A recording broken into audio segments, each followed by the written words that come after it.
তো হে এভরিওয়ান, আজকে আমি কোথায় রান্না করেছি জানো? তো দেখে নাও। আজকে আমি মাটির বাসনপত্রতে রান্না করেছি। তো অনেক দিন হলে ভাবলাম যে বানাবো। তো তার জন্য আমি প্রথমে এখানে অনেক কিছু নিয়েছি, যেমন লঙ্কা, পেঁয়াজ, দুটো ডিম, লবণ, হলুদ, তেল, এইসব কিছু নিয়েছি। তারপর ডিম বানানোর জন্য কড়াই আমি তেল দিয়ে দিলাম। তেলটা যতক্ষণ গরম হয়ে আসছে তারপর দিয়ে দিলাম দুটো ডিম এখানে। তো প্রথমে একটা ডিম দিলাম, তারপর আরেকটা ডিম দিলাম। তো ডিম দেওয়ার পর এখানে লবণ, হলুদ ও পেঁয়াজ কুচিটা দিয়ে দিলাম। আর এদিকে ডিমটা আমাদের ভাজা হয়ে গিয়েছে। তারপর ভাত বানাবো। তো ভাতের বানানো হাঁড়িতে এখানে ভাত বসিয়ে দিলাম। ততক্ষণে ভাবলাম যে খালি কি ভাত আর ডিম খাবো, তার জন্য এখানে ভাজাও কিছু বানিয়ে নিলাম, যেমন পেঁয়াজ আর আলু আর লঙ্কা আছে এখানে। তো এটাও ভাজো। আর ততক্ষণ আমি এখানে ভাত দেখছিলাম যে ভাতটা প্রায় হলো নাকি। আর এখানে একটা আমি রসুন পোড়াও দিয়েছিলাম, ওটার মধ্যে আবার তেল, লঙ্কা, লবণ দিয়ে মাখলাম।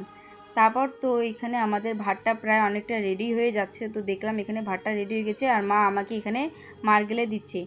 এদিকে তো আবার কড়াই তেল দিয়ে দিলাম ভাজাটা বানানোর জন্য। তো তারপর এইখানে কড়াইটা যতক্ষণে গরম হয়ে আছে তো ভাজাটা বসাই দিলাম আমি।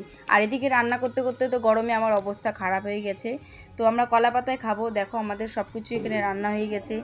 ডিম ভাজা, রসুন ভাজা, তারপর হচ্ছে ভাত, এখানে সব কিছু হয়ে গেছে। ডিম।